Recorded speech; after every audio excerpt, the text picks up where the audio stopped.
Hey, what's up, everybody? True Boxing here. Thank you for coming back to Get Hit with the Truth. So today we're continuing my 2022 year-end top 10s as we're going to look at my number 4 junior welterweight in the world right now at 140 pounds, the former unified lightweight champion of the world, Teofimo Lopez. Now, Lopez entered the year not ranked at 140. He was number 2 at 135 lightweight. But he had every intention of moving to 140. I was just waiting until he scheduled his first fight there. Because at the end of 2021, he suffered the first loss of his career when he lost a close decision to, a close split decision to George Kambosos Jr. In a big upset. You know, he wanted a rematch, but he didn't want to risk staying at 135 where he said he was really struggling to make weight. So the plan was to move to 140 you know, and get into title contention. Well, in his first fight, he took on some little-known veteran named Pedro Campa, and he, you know, pretty much, you know, he struggled a little bit early with Campa, but he weathered the storm, you know, and started breaking Campa down and eventually stopped him, turning in a solid performance for his debut at 140, and threw himself into the mix. Well, in December, he decided to fight former 2-division champion Jose Pedraza. It was a good opponent choice for him, I thought, you know, at the time. But then Pedraza had to pull out of the fight with an injury about 4 or 5 weeks before the fight, and Lopez decided on Sandor Martin as his opponent. I felt like that was a mistake. I really did, especially on a shorter notice to fight a guy like Martin with an awkward style. Although Martin had surprised everybody in October of 2021 when he upset Mikey Garcia, most people felt like Mikey was just overlooking him, and I agree.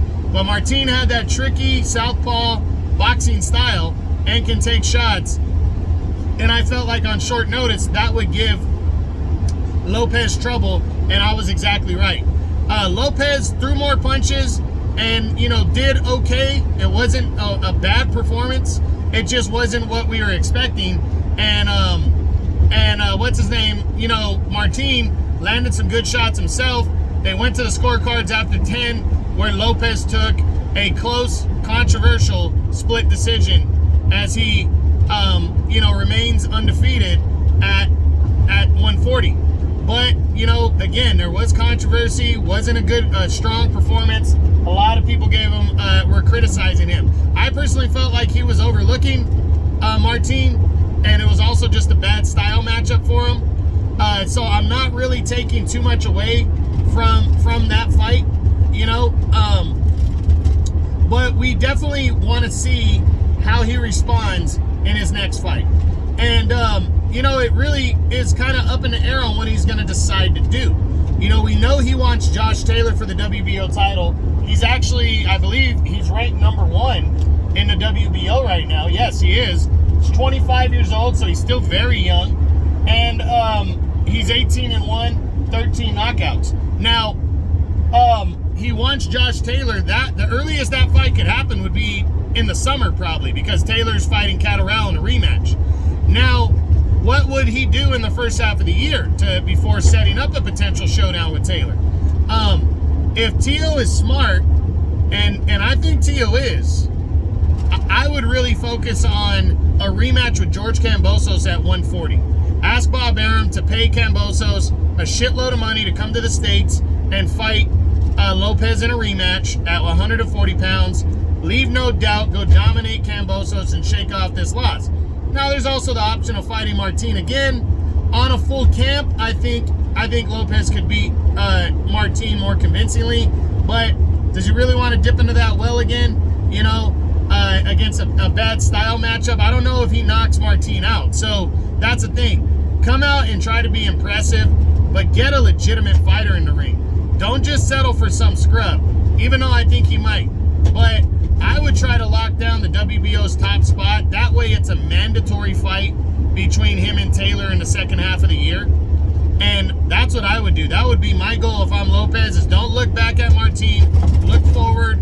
try to get an eliminator. Again, I think George Kambosos would be a great choice, a rematch with him, as long as Kambosos would come and fight him.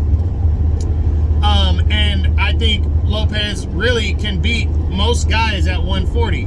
But, you know, we got to wait and see how he bounces back. So, hopefully we hear something soon on what Lopez is planning on doing. It's only been a few weeks since his last fight, though, so I wouldn't be surprised if it's a while before we hear something on him. But I hope he doesn't wait too long. I would like to see him back in the ring in maybe March or April.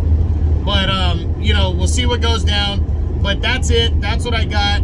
That's my number 4 junior welterweight in the world right now. The former unified lightweight champion, Teofimo Lopez, as my 2022 year-end top 10s continue. Hope you guys enjoyed the video. If you did, smash the like button, leave a comment, subscribe to the channel. I appreciate any and all support. This is True Boxing. You've been here with the truth.